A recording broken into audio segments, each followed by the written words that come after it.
Hello, Sagittarius. Welcome to Ula Tea Leaf Readings. My name is Lenor, and today I'm going to be reading your tea leaves. But first, we're going to draw a card from the Thoth deck, and I immediately dropped it into the part of the floor where I can't reach it. My goodness, here we go. There we go. Got it. I'm keeping it in there. I was like, I'm going to make this a tight beginning. Nope. Oh my goodness. Well, what are you going to do? We have the Sun card, which is a wonderful, wonderful energy to meet us right now, right? It is all about transparency. It is about things coming to light. It is about,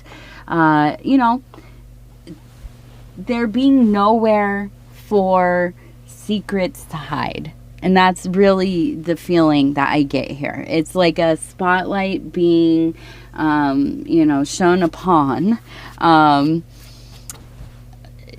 your life, basically. The things, the aspects of your life that you have, maybe been trying to sleuth a little bit. Okay, let's see. Now we have the number 1. That is our first tea leaf of the day. It was on the rim and exposed even with the cup down on top. So that is an important number. Number 1. All right, let's go ahead. Dropping the card really set me off tone here. Or measure, or rhythm. Is it the rhythm? I don't know. Whatever. In the middle, we have, it looks like a bowl. You can see right in here. Okay. Here's the head. Here's the body. Here's the tail and the feet. Now, if you look close to the feet, it looks like it almost looks like it says equals. So I'm also going to pull it out. Let's see. So we have next to it, then it looks like maybe an older lady in the crone archetype. Here's the head, here's the body, arm kind of up right here, seated. Okay, and it looks like it's maybe down, and we have a boot right in here. But seated in this very reclined, almost kind of a bunch of blankets on top. In the back, it looks like we have plants. So to me, this almost feels like an archetype of maybe the aged empress, right? The empress going into the crone period of life, which would be the elder part of your life, right? When you're getting older. And so this is somebody that we know has a lot of wisdom, okay? We must have somebody who is maybe a Taurus, or maybe you yourself have a prominent Taurus placement in your chart. You might be somebody who has the energy of the bull. It might even be a totem for you.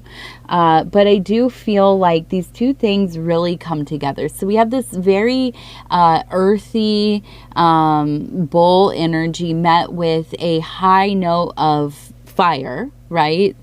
I was going to say pleasure, but it is inspiration, creative force, the impulse to kind of create and give to the world, right? Now, on the other side, we have this kind of slowing down, this time of contemplation, of knowing that it's better to take your time instead of, kind of running from one thing to the next, just putting things out into the world without any refinement. And I feel that in this kind of balancing of both of these energies, there is a real flourishing happening. Now, I do believe that as you're getting older, there's money flowing into your life. We have the fish right here by the head. So here's the head of the person, but here's the fish as well, right? The head of it up here. Now we have the plants up here, and we seem to also have a bird. So the fish is all about resources, money. Okay. So this is a marked priority for you. Okay. So you might be younger, not ready to retire yet, or retire from life or society or your job or whatever. But I also feel like you are thinking about this period of your life, as a lot of us try to. Now, not everybody has the privilege to even be putting money away for that time. But I do feel like you're somebody who not only will you be trying to save, right? Trying to build up that reserve of money for those later years. But I also feel like, and I know you might be like, oh, Lenor, come on, don't tell us Sagittarius is this. But I do feel like you're a person that wants to continue working in some capacity for probably your entire life. Most of it anyways, unless you are unable. I don't necessarily think you're like, like a workaholic, but I do feel like you are somebody who finds a lot of meaning in not just the work, but the process, the ritual of work, right? Like you like to know where you're supposed to be, and you like to know that what you're doing means something, that there's something maybe being produced, or you are assisting in some way, or you are making a difference in the world, these kinds of things. And I don't think that you are willing to put that aside just because you're getting older. Now, you might not be working, tons of hours like you did when you were 35, but I do see you being somebody who will always remain somewhat busy with your life. Maybe you're writing your memoirs. Maybe you're volunteering. Maybe, you've been working in the community, in the yard, whatever it is. So what this really says to me is that this energy that you have, because you are a person that has a lot of energetic force.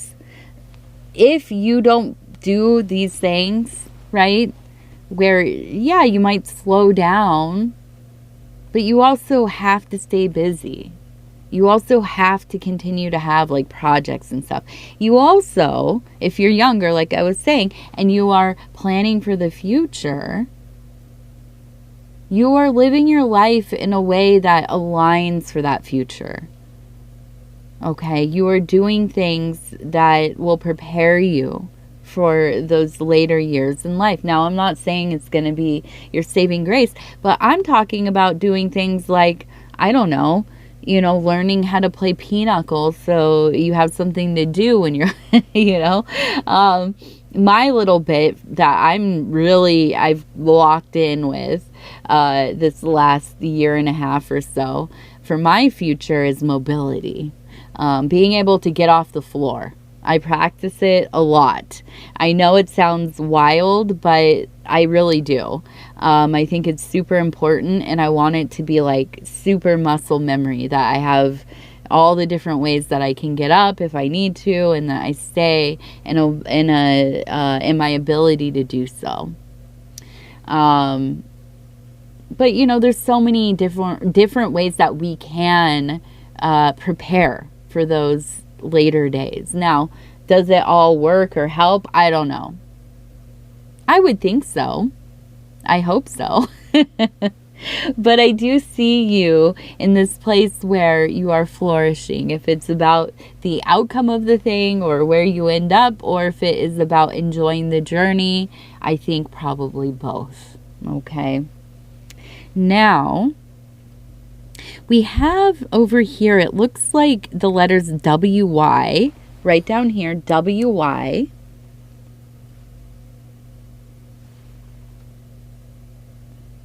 We have the head of a deer, a stag. We have a person right here. You can see the head. Here's the body, arm out, holding a bird. This one looks like a raven or a crow, some kind of corvid. We also have a mushroom. We have an apple. And we have what looks like a valley with the sun.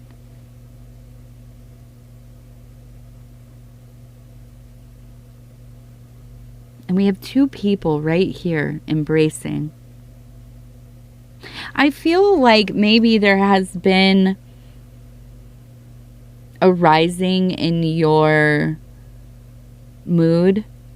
I feel like possibly you've been going through it. Okay, I'm just gonna say it. You've been going through it. Okay, things have been hard, and I understand. I understand so well. We also have, it looks like hay.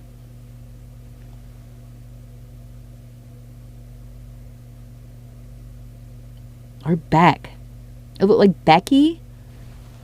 B-E-K. Maybe a C in there somewhere. I don't know. Becky, possibly. Anyways. Ooh. Maybe it's Betta. I don't know. But we have this valley where you're walking through the valley. The valley is melancholy. The valley is, the place that we get stuck in. We don't always know how to get out of there. We don't know if we should climb, if we should go down further towards the water. What do we do? You know what I mean? So we follow the sun, right? Don't look at it. Don't stare at it, but follow it, right? And you're following your truth. You're following what you know is that guiding force, that interior sun that shines bright, that keeps you moving, going, loving, creating, destroying, building, rebuilding, rebirthing, creating again, failing, creating, winning, crying, tower moment, grief, rebirth, all these things. And I feel you coming up, like you've been underground for a while. Okay, you're seeing the sun for the first time in some time. Now, we have the raven. So I feel that we have Wednesday, your next Wednesday that you have coming up, or if it is Wednesday when we speak, there will be, and I'm talking about the raven, we're talking about Woden, we are talking about Wednesday. And I see that you will have a message. It will not be necessarily the message that you want, but it will be the message that you need. There will be clarity with some kind of ordeal you've been going through. This is going to end the ordeal, or at least be the beginning of the end of it. Okay? It might not align with what you envisioned or what you had hoped for, but it is a compromise. And I believe, from what I'm looking at, that everything here is about balancing. It is about doing what you must to get into that place where you feel that you are aligned with the sun.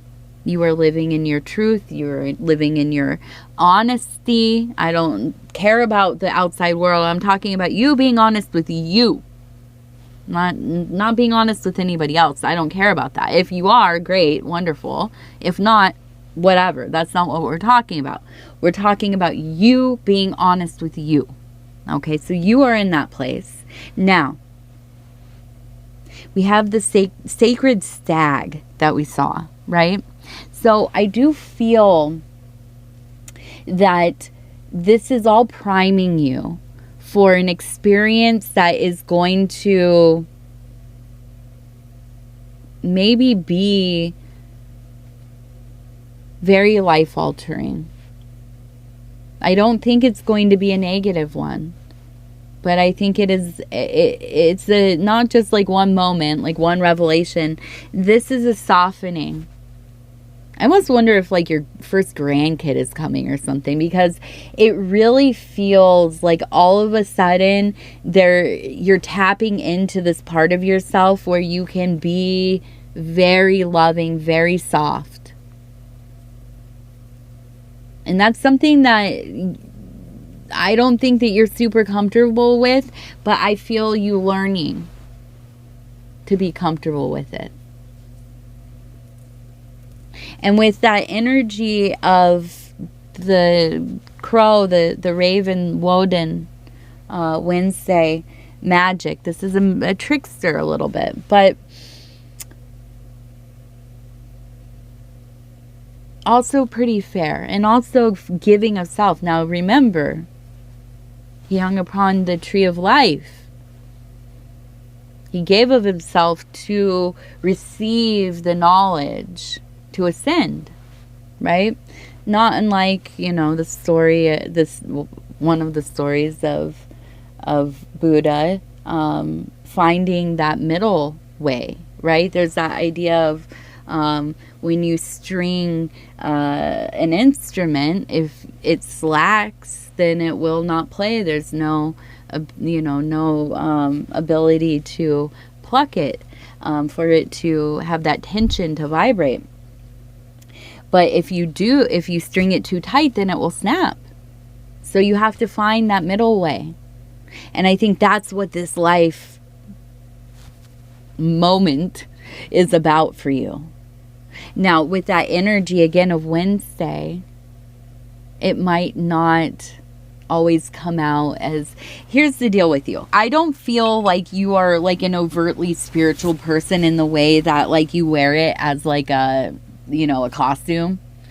Or like, you're out here like, oh, I'm this degree initiated in this gang, or whatever.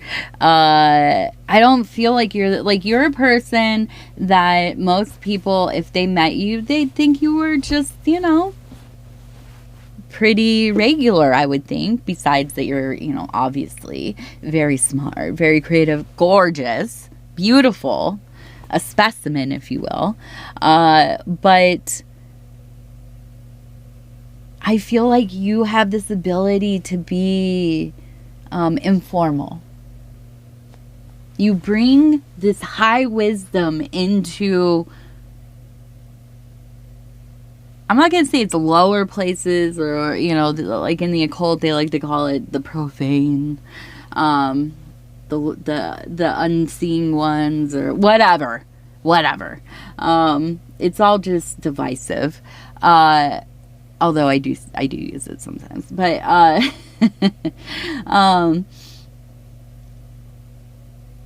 you bring it to the common people of your life. People, not even that it's like, oh, you don't know what's up. You're asleep. You're a sheep or whatever. No. Just not everybody's here to do the same kind of work. Not everybody is, your mission is not always going to be aligned with these spiritual and religious and metaphysical paths, right? So we have to have people that can talk to people who are not thinking about these things, or this is not their language or their interest. They're not inspired by it. In fact, a lot of people just reject it completely, which is fine. To each their own. We're all doing our own work in our own time, and it's all perfect, really. But I see you being somebody who you can go between different kinds of people, different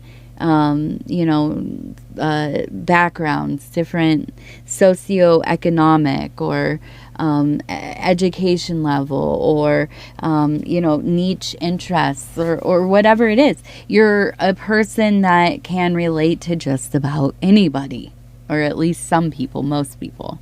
And so I do feel that you are somebody who is really good at seeding ideas. And that's something that is really powerful. That means that you're somebody like a teacher, a healer, a leader. On the other hand, it could be that, you're creating some kind of propaganda, or, you might be a meme lord. I don't know. But you know what I'm saying is that people listen to you, if you realize it or not. You affect people deeply and greatly. I think that you're aware of that to some degree. I think that you also hold the integrity and honor to take that position, that alignment, with the utmost care and respect. Now, are you sometimes going to say the wrong thing? Yes. But you are conscious of how you affect the greater. Okay, so I do feel like you are in this very beautiful place to be quite a messenger for whatever it is that you feel so inspired. Okay, and that's a beautiful thing. Use it wisely. Okay, it's one of the rare blessings in life, is to have the voice, right?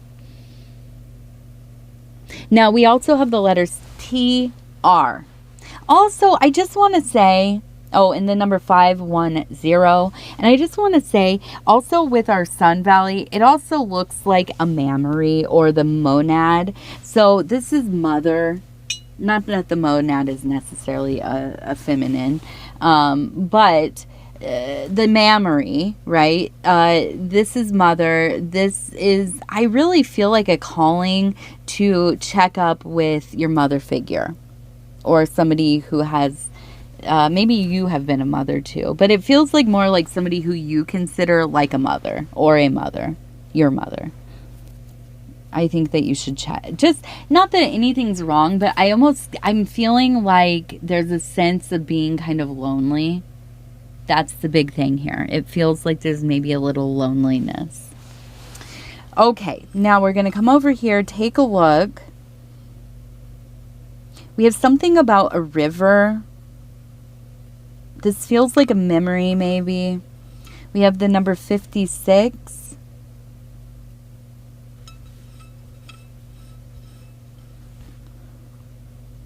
We have NW. It feels like northwest, maybe. We also have a star. There is some pride around this. I feel like it's almost kind of like this. I had to work upriver, like a salmon would, to spawn. I don't know if you've ever seen a salmon after it's done its run, but they are beat up, poor things. I mean, I grew up in Sacramento, East Sacramento actually, and the river runs up into an area called Folsom, anyways, an area called Folsom. It runs down from the mountains down through Folsom is where one of the big hatcheries, I think it might be still, it's maybe there now, I don't know, but also over in an area called Fair Oaks, I think, or maybe it was, I think it was Fair Oaks that had the hatchery down there too, but we're talking American River here. And anyways, I grew up in that area part of my life. And the fish, I used to go watch the fish run. And my goodness, just talk about giving of self, right? Just completely giving of self. And so I feel like there's a sense of you finding so much meaning and giving so much effort. You like to work hard towards something. You love to be of service. So I feel like this is a calling for you. This is a reminder. If you are ever in a moment where you feel like, I feel directionless, I don't know what to do, be of service. Find a way that you can put your energies into helping other people, or other things. I don't even care if you just go out and start picking up litter in your town. You know what I mean? Like, number 16. And actually, I said I don't care. I do care. I think that would be wonderful. 45. And again, 45, I guess, is really a lucky number for you. 66. All right. 16, 45, 66. All right. Well, that's it. Sagittarius, I love you. Thank you for being here. If you want to like, subscribe, or leave a comment, I'd love to hear from you. Other than that, we'll talk soon. Good night.